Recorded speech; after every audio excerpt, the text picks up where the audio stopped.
इस वक्त मैं बलोच यकजहती कैंप के अंदर मौजूद हूँ और आप देख सकते हैं कि कैसे यहाँ पे जो बलोच ख़वातीन हैं अपना सामान जो है पैक करके अब वापस बलूचिस्तान जाने को तैयार हैं। ये यहाँ पे तकरीबन 1 महीना पहले तुर्बत से पैदल चल के जो है शहर शहर रुक के इस्लामाबाद आई थी। जब वो यहाँ पे आई तो उनका इस्तकबाल वाटर कैनन से किया गया था, लाठी चार्ज से किया गया था, इनको हिरासत में लिया गया था, मगर उसके जबर के बावजूद वो यहाँ पे आई। उन्होंने अपना कैंप जो है यहाँ पे बिछाया और यहाँ पे खून जमाने वाली सर्दी के अंदर ठंडी ज़मीनों के ऊपर वो बैठी रही, अपने पोस्टर्स लेके अपने प्यारों के हमारे जो लापता अफराद हैं ज़िंदा है तो उनको अदालत ले आओ, मर गए हैं तो कम से कम हड्डियाँ दे जाओ। ये फ़रियाद वो लेके आई थी। आज ये अपने बोरिए बिस्तर बांध के वापस बलूचिस्तान जा रही हैं। वो कहती हैं वो मायूस नहीं है मगर वो चाहती हैं कि उनके प्यारे उनको मिल जाएं। आइए हम आपको दिखाते हैं यहाँ पे कुछ मनाजिर, क्योंकि यहाँ पे ख़वातीन जो है कैसे अपने प्यारों को ढूंढने के लिए निकली थी, कैसे वो आज टूटी हैं और वो क्या कह रही हैं।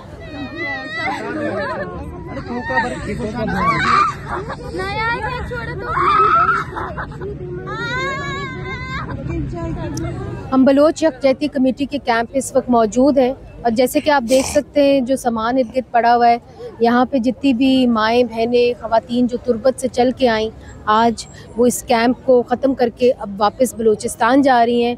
हमारे साथ यहाँ पे जो है अब्दुल लतीफ़ वल्द अब्दुल अज़ीज़ वड की एक तस्वीर लेके यहाँ पे ये शख्स खड़े हुए हैं और एक तारीख भी लिखी हुई है 24 अगस्त 2015। क्या हुआ था 24 अगस्त 2015 को?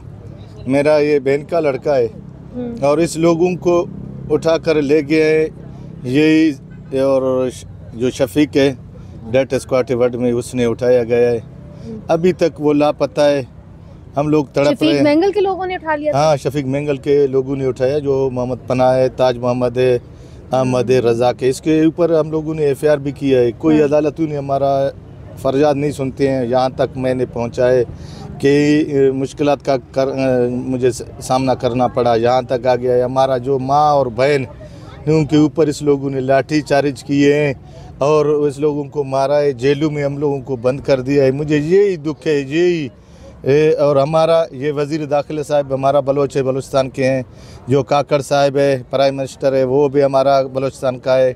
मुझे यही दुख है और हमारा और मजबूरी इस लोगों ने नहीं देखे हैं। जहाँ तक हमने रगड़े खाए हैं, अभी तक हम लोग तड़प रहे हैं। वो लोगों ने अभी तक वो कह रहे हैं कि ये लोग दहशतगर्द है। हम कौन सा दहशतगर्दी किया है? कोई सबूत है उस लोगों के साथ? हमारा ये उम्र है और हमारा हालत आप लोग देखो, फरियाद करके यहाँ पहुँच गया है। हम लोग अगर करता था उस लोगों के साथ, फिर भी हम लोगों को धमकियाँ देते हैं, आपको उठाएंगे, आपको मारेंगे। जो CTD है और दूसरे इदारों से हमारा अपील है, ये CTD वालों का मुंह बंद करे, इस लोगों को खामोश करे। हम लोगों का ये मजबूरी है। यहाँ तक हमने आ गया है। डॉक्टर महरंग, समी बलोच, दूसरे हमारा माँ और बहनें, उस लोगों के साथ मैंने बैठे हैं, अपना फरियाद सुनाने आए हैं। यहाँ तक जो अदालत है, जो यहाँ का जो हमारा वज़ीर आज़म है, ये सरफराज बुगटी है, जो निगरान हुकूमत है, हमारा आवाज़ नहीं सुना है। अभी यहाँ से हम लोग जाएंगे कोयटा, वहाँ भी अपना फरियाद भी वहाँ भी करेंगे। यही हमारा दरख्वास्त है, हम लोगों को तहफ़्फ़ुज़ दो, हम लोगों का बंदा बाज़ियाब करो। हम लोगों का क्या कसूर है? इसलिए हम लोग बलोच है तो बलोची की सज़ा हम लोगों को दे रहे हैं। हर जगह में बलोच है। धमकी कौन देता है आपको? धमकी मुझे वही मोहम्मद पनाह, शफीक, जो CTD वाले हैं, वो लोग मुझे देते हैं, आपको उठाएंगे, ये करेंगे। हम लोग का कसूर, वो बोले क्या किया है, कौन सा तंजीम में हम काम करते हैं, मुझे वो दिखाए, हमारा हालत देखे। हमारा हम पहले से भी रगड़ खाए, अभी तक भी वो लोगों का यही रवैया है। फिर उस लोगों को बोला है कि आप इलाके में आ गए, मैं आपको देखूंगा। भाई क्या करेगा? मुझे जो मारेगा, जो पहले हमारा बंदू को मारे, मुझे ऐसे मार देगा आप लोग? ये रियासत से मुझे उम्मीद नहीं है, ये वज़ीर आज़म से भी मुझे उम्मीद नहीं है, ये हमारा जो सरफराज बुगटी साहब है, इससे भी मुझे उम्मीद नहीं है। जो इदारे वाले से हमारा अपील है, जितने हैं ये नज़र रखे, हमारा जो मसला है, बहुत इदारे हैं खुफिया, वो हमारा मसला हल करे, उस लोगों को बताए, हमारे साथ जुल्म नहीं करे, जुल्म नहीं करे। हमारा यही बयान है।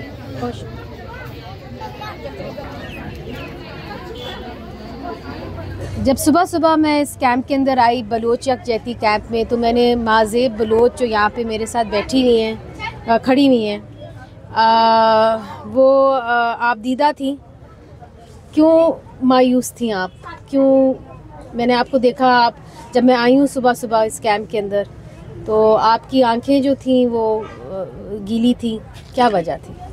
देखिए, एक तो हमें मायूस होना पड़ा इस रियासत से एक दफ़ा फिर, और दूसरी बात यहाँ के लोगों ने हमें बहुत ही ज़्यादा प्यार दिया, हमें बहुत ही ज़्यादा हमारी ख्याल रखी है। और मैं पुलिस से हमारा शिकवा है, यहाँ के लोगों जो अवाम है उनसे हमारा कोई शिकवा नहीं, क्योंकि उन्होंने हमारी बहुत ज़्यादा ध्यान रखी है। रात के 11-12 बजे लोग हमारे लिए सूप लेकर आते थे, हमारे लिए चाय लेकर आते थे। बहुत यानी अवाम की तरफ से बहुत हम खुश हैं। और मैं रो रही थी तो सिर्फ अवाम के लिए रो रही थी, क्योंकि अवाम को, एक मज़लूम की तकलीफ़ फ़ील हो सकती है। उन लोगों को हमारी तकलीफ़ महसूस नहीं हुई जिन्होंने 26 नंबर में हमारे साथ जो हरकतें की। हम पे वाटर कैनन इस्तेमाल किया गया, लाठी चार्ज इस्तेमाल किया। आज तक हमारी जो बैक साइड है वो नीली पड़ी है, लेकिन ये हौसले, ये सब हमें इन बूढ़े माओं से मिलते हैं। और उस दिन के बाद हामिद मीर साहब, आप जैसे लोगों ने हमेशा हमारा साथ दिया है, तो इस चीज़ से हम बहुत ही ज़्यादा खुश हैं। हमें रियासत की तरफ से मायूस होकर जाना पड़ा, लेकिन आवाम की तरफ से हम बहुत खुश हैं। आपका अपना भी कोई जो है वो लापता है? जी, मेरे चाचू राशिद हुसैन, जो कि आज से 6 साल पहले यूएई से गिरफ़्तार करके लापता कर दिया, और 22 जून 2019 को गैर कानूनी तरीके से उन्हें पाकिस्तान के हवाले कर दिया। अब कहाँ है वो? पाकिस्तान में है, और ताहन लापता है।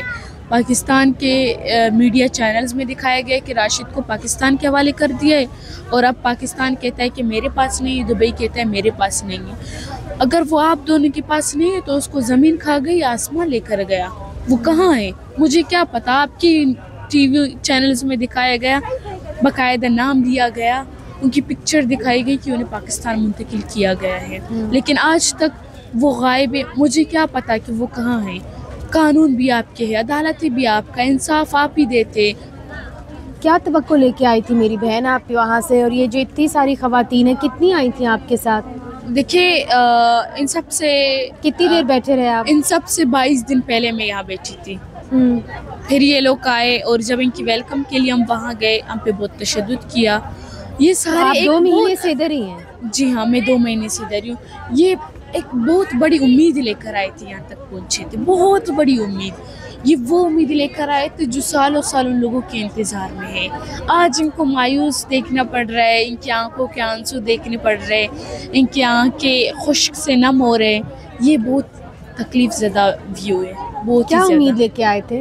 उम्मीद यही लेकर आए थे कि क्या पता इन माओ के, इन बूढ़े वालिदैन वालिद के आंसू देखकर इस रियासत के दिल में रहम आ जाए और इनके बच्चे बाजियाब हो जाए, लेकिन ये सारी उम्मीदें नहीं रह पाए। बहुत शुक्रिया हमसे बात करने का, मगर मैं ये समझती हूँ कि आपको नाउम्मीद होके नहीं जाना चाहिए, क्योंकि जो आपने इशू यहाँ पे लोगों को दिखाया, ना सिर्फ पूरे पाकिस्तान ने देखा कि पूरी दुनिया ने देखा। लापता अफराद का मसला बहुत ही कम मुल्कों में है, हम उनमें से एक बदनसीब मुल्क हैं, बदनसीब माएँ हैं, और उम्मीद करते हैं कि हमारे जो सियासतदान हैं इलेक्शंस में जा रहे हैं, कुछ इस मसले का भी सोचेंगे इंशाल्लाह। बहुत शुक्रिया।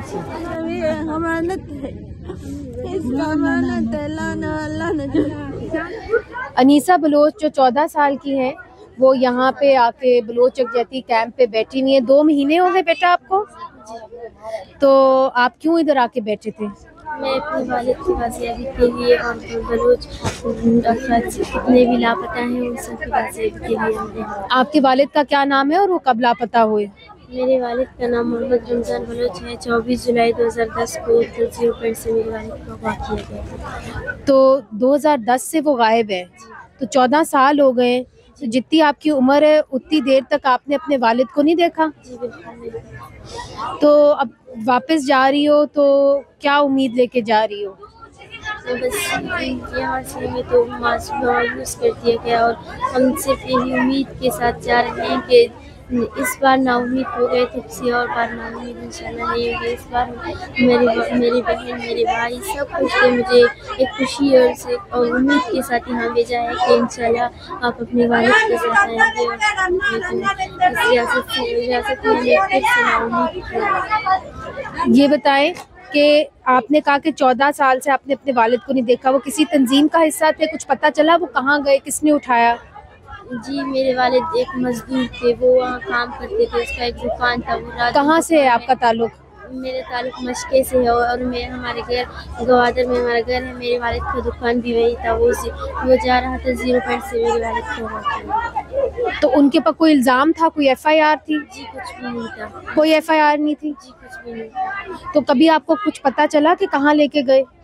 जी बिल्कुल नहीं, मैं उस वक्त बहुत छोटी थी। तब जब मैं बड़ी हुई तो मेरी माँ और मेरी बहन भाई यही बात करती थी मुझसे। तो आप 14 साल की हो मगर आपको अकेला भेजा गया, आप अकेली आई हो? जी बिल्कुल अकेली। अब वापस जाके अपनी वालदा को, अपने बाकी बहन भाई को क्या बताओगे? बस यही उम्मीद के साथ हम यहाँ आए थे और उन्हें बताऊंगी कि कुछ भी नहीं हुआ। हम क्या करें। हम जब यहाँ इस्लामाबाद में एंटर हुए तो हमें जेल में बिठाया गया, हम पर लाठीचार्ज हुई और हम अपने घर वालों को क्या बताएं।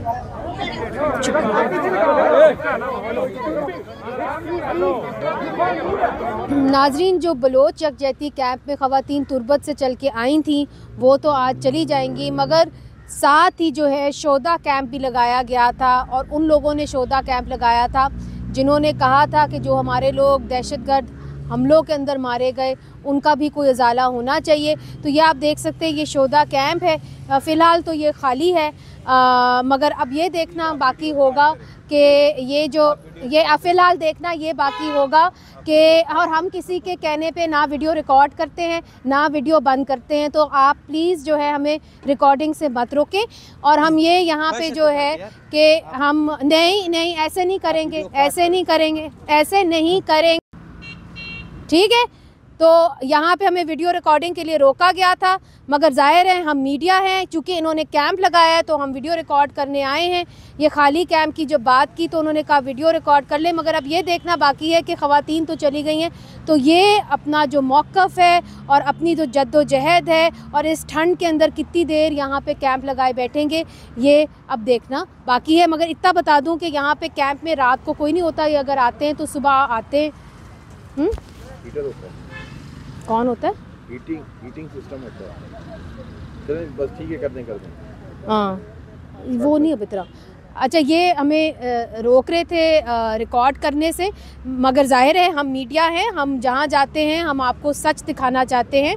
तो ये जो कैंप है इसके अंदर अभी तो कोई भी नहीं है, मगर रात को भी यहाँ पे कोई नहीं होता। सुबह जो है ये लोग आते हैं। अभी तो 12 बज गए, 12 बजे भी अभी तक कोई नहीं है, मगर अब ये देखना बाकी है कि ख़वातीन तो यहाँ से चली गई हैं, तो कितनी देर तक यहाँ पे जो है ये शोदा का कैंप रहेगा और कितनी देर तक वो अपनी जद्दोजहद जो है, अपनी बात जो है इस सर्दी के अंदर करेंगे और कितनी देर तक यहाँ पे जमे रहेंगे। मुनीज़ जहांगीर को इजाज़त दीजिए, खुदा हाफ़िज़। आपकी खबर, आपकी आवाज़, voicepk.net।